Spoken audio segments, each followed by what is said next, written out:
Hey folks, my name is Chris Wessel, and today we're going to be tying a white Irresistible. The hook we're going to use today is the Daiichi 2110, and it's in a size 4. This pattern works really well for brook trout and Atlantic salmon. I love this pattern for Atlantic salmon actually, and it's a really underrated pattern here in Newfoundland and Labrador. I know people that use it, and the ones that do, they really love it. So we're starting off with uni thread white in a 6/0, and we're going to end up finishing in a black uni thread in a 6/0. And we're using the white just so it doesn't show through the deer hair. So you see that I brought this thread back to here, and that's because this fly, and here's an example of it, is going to have a collar up at the front, and we need to leave room for that. So now we're going to tie in our wings, which is calf tail. I've already cut some of that, but we're going to stack that now.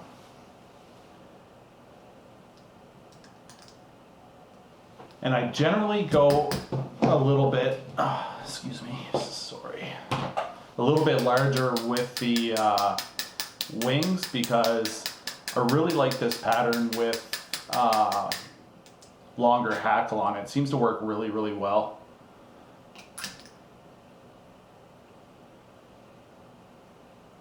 I could do a bit better than that for stacking.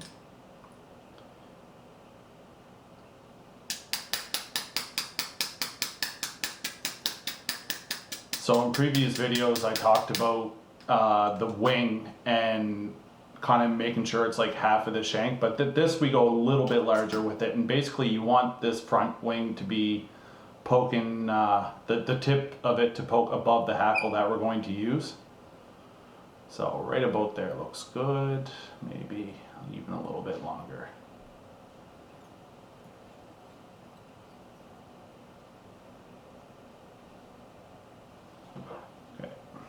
I'll just trim off some of that excess.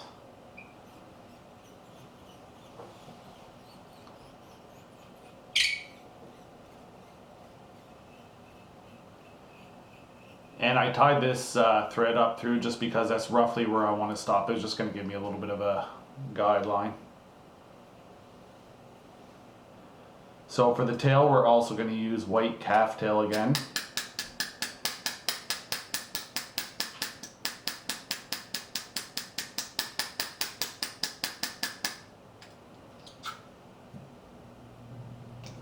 And we can just pick out some of those stray hairs if you want a nice clean tail in the back. The fish don't care, but we do sometimes. And all I'm doing here is just matching up to that, and that's roughly about right there. So if I'm not, like, if the tail is off a little bit, and actually this tail is a little bit longer than I'd like it. So I did about 4 or 5 wraps there, 6 wraps, whatever, but I can still adjust this tail with the amount of wraps of thread I just did. So basically I just take the back end, take this end, hold it tight so nothing kind of moves out of place, and the full clump will move together. And that is pretty close to where I want it. I'll pull it a little bit more. Yeah, sure, why not?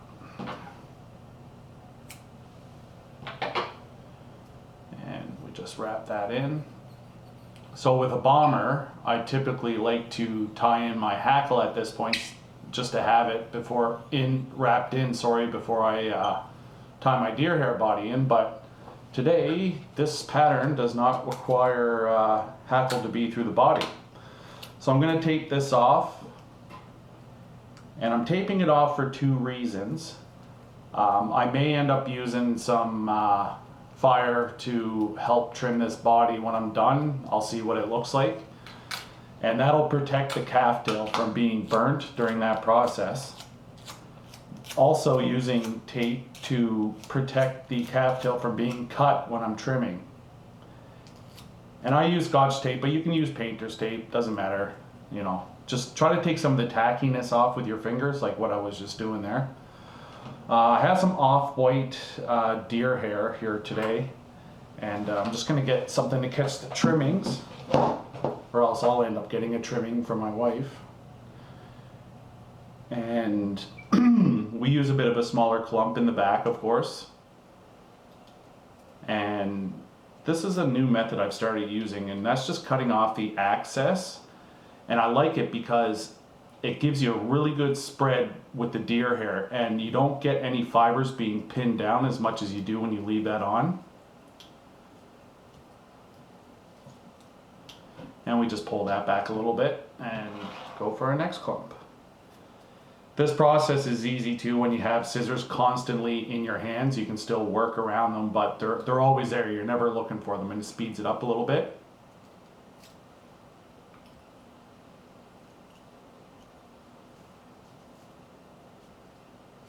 And now we can start compressing our deer hair a little bit now that we got that back clump tied in.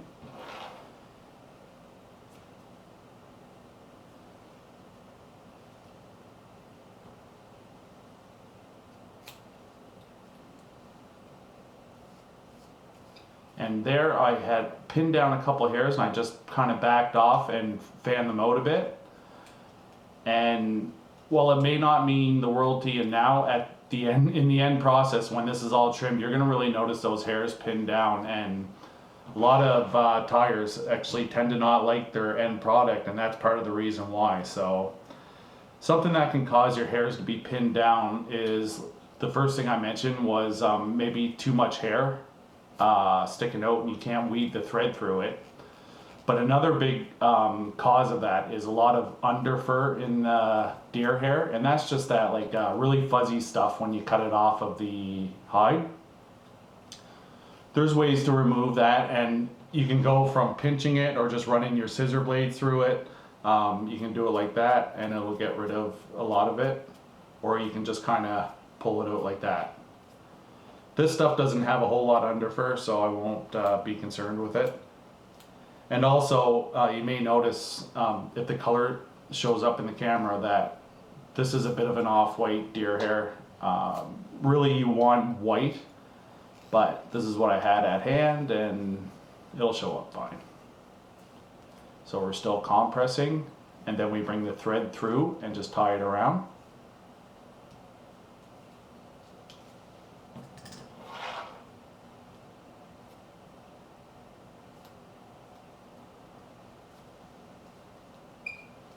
Bring around one wrap and then another wrap, and you're just softly bringing that around. You're not pulling it back yet. And then once you cut that off, that's not going anywhere because you already secured that in place. But now you just give it a little bit of pressure and that thing just goes, it poofs out. It's really nice, good for working with. Now we have about that much space here now. I would probably put another smaller clump of deer hair on there because that's maybe a little bit too much space to leave. But we do want to leave some space here for this collar. I forgot to bring that forward. For this collar, because that's going to be where our hackle goes, behind the front wings, and then we bring it in front of the front wings. So I picked a little bit of a smaller clump here to do that. And then we bring it tight.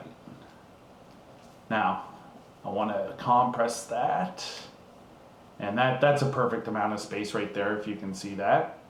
That'll give us lots of room to hackle before the front wing.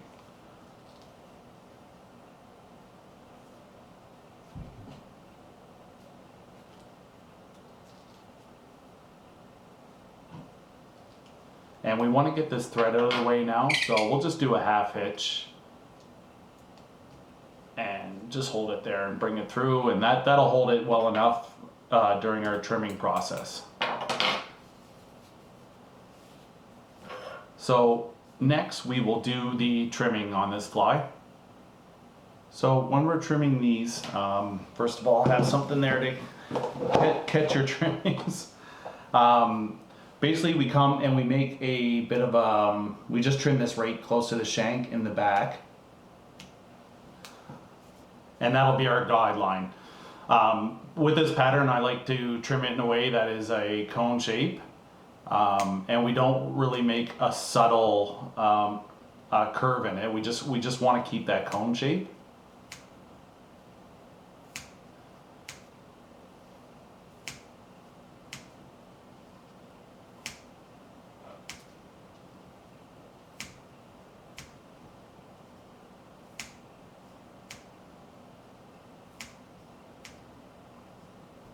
And we're just going through and getting the general shape we want, and then we can fine tune it.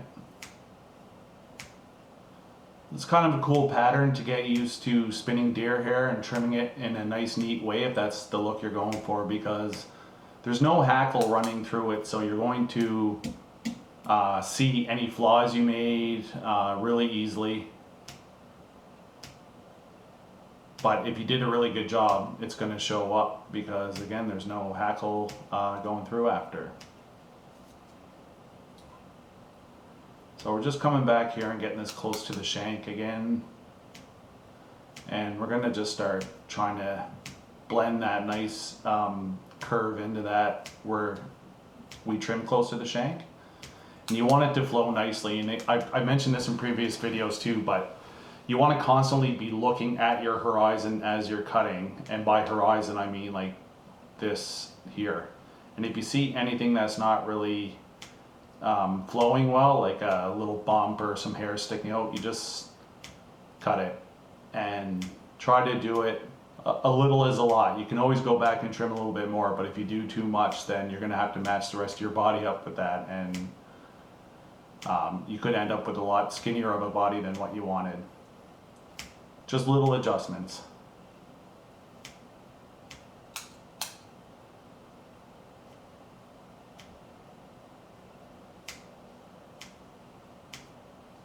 And that body is really starting to take shape now.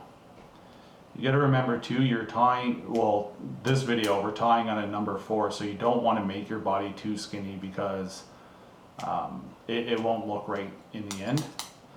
So that's probably where I'm going to leave it. I think I am going to put some fire on this. So instead, like I always say when we're doing bombers, we're going to do it on a curve like this. But for this purpose, we're not. We're just trying to get a like straight up and down cut.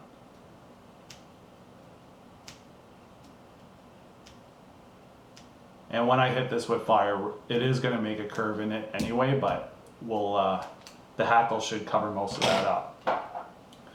So we've done a video on using fire before for helping clean up deer body, and just very quick and to the point.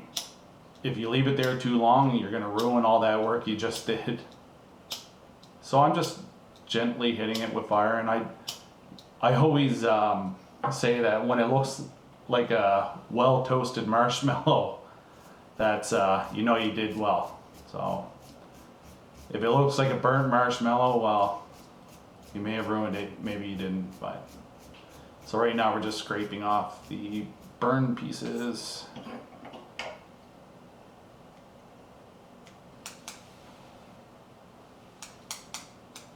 Ooh. And we're going to cut some of this fluff that came out when we were scraping. The other thing about not putting hackle through your body is that it's not going to hide any of this stuff. So if you want a nice looking Irresistible, you got to really pay a lot of attention to the body. Alright, so now we don't need the tape on anymore. We can kind of take this off and size it up and see if there's anything there sticking out that we're not really liking. I see a little piece of deer hair here, and you know what, that's pretty good. Alright, so now we're going to use some black thread, because that's how we're going to finish this. And the feathers we're using is a badger feather. It has a black inside to it, so that will go well with that black thread. Alright. So basically I'm going to just turn this way, and we're trying to split this wing into 2 equal parts with our fingers, and then we're going to bring the thread up through when we think we got it, and maybe I'll just leave it like that so you can see. And then we come in like a figure 8 and come up the other way around. And then you create a split wing that's probably not the most even, but that's it. So now that's laying flat. We need that to come up almost completely straight. And we'll do a couple things to do that. And we'll build this up in the front so it kind of has like a little shim effect against this wing while we're holding it back. And basically this shim is going to prop that wing up. You don't want to build too much bulk without equaling out what's in front of it. But that's and you can pull this and manipulate it too to get it where you want it. Now I'm going to come around this and I'm actually going to circle around this, and you got to be careful because the string or your thread, sorry, can't come up. So when you're coming around, you got to make sure that thread, and then I just messed it up there. So I'm going to do a figure 8, and it kind of just encapsulate, I don't even know how to say that word right now, sorry. But it's going to just hold it all together, and then you want to do a couple wraps and come in between the wing again because it'll hold what we just did down and it won't slip up the wing. That's not a terrible wing right there. So we're using a Whiting Farms bugger pack for this. This is awesome stuff. I've tied dozens of flies out of this and you can't even notice any feathers missing at this point. This is a golden badger. I like that on these Irresistibles. And it's larger hackle length, but it's great for collars and any kind of dry flies like this. As you can see, like this is pretty long hackle fibers. But basically I put the middle up to the shank and it shows me that the front wing is going to be poking above that. So this is a good size to use. So I just fan this out pretty far back. We're going to tie this in from the tip. And as I'm fanning that out, I just kind of hold it back. And I put it in, bring it around, and that's going to lock your anchor in place. And then just kind of come up through. And before you get up near the top, you want to snip off that excess that's hanging over.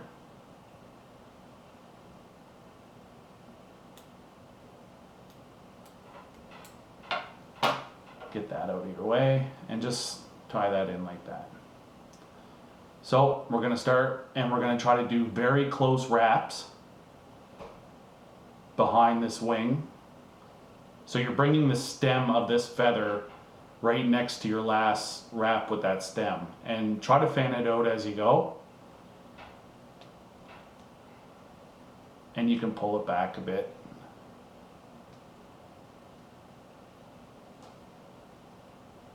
And then we're going to come up to the front. And when you get to the front, now you can start pulling back really well as you make a wrap. And it basically gets those fibers out of your way for your next wrap, so you won't end up pinning down any of the fibers in this piece of hackle. This fly fishes really well with long, big bushy hackle, so you may prefer to fish or to tie these with smaller hackle. I don't know. You can use rooster saddle for this as well.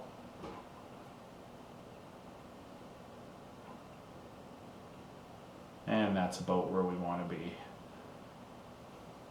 So I'm just going to tie that in.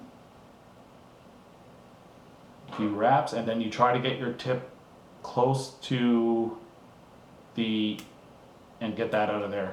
So as close as you can to the shank. And then kind of just brush that back and get it out of your way and tie this cut end in really good.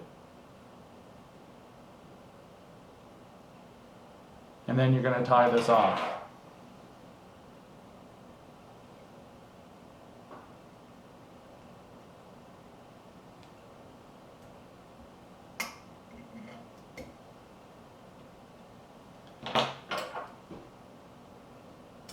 Get rid of that. See a couple little cut pieces here we can take care of. All right, so we got our hackle tied in. We're just gonna fluff this up a little bit, and you can see that's some really long hackle, but this is exactly how I want this fly to look. This is such a nice fly. I'm putting this one in my fly box. The front wings are still poking up a little bit, and honestly, I probably could have went a little bit larger with those. So there's no deer hair protecting this hackle. It's just wrapped around the shank. So what I do for a little tip, I just kind of come in and I put this nozzle right in on the shank, and I don't overdo it with head cement, but basically this will be the difference of this fly lasting one fish compared to 6 or 8 fish or whatever. And you're just kind of locking that in there, even though my hand's really shaky. And then we put a little bit around this head. I typically do 3 coats of head cement. I'll finish this off with some Vineyards head cement just for a nice clean finish. So that's a white Irresistible. Awesome pattern. You gotta try it. It's a great pattern to tie. Thank you very much for watching this video. And if you really like some of the content I'm putting out there, feel free to subscribe, not describe. And even if you don't subscribe, guys, I just really appreciate you coming by and watching, and any kind of feedback is always welcome. Thank you very much, and have a good day.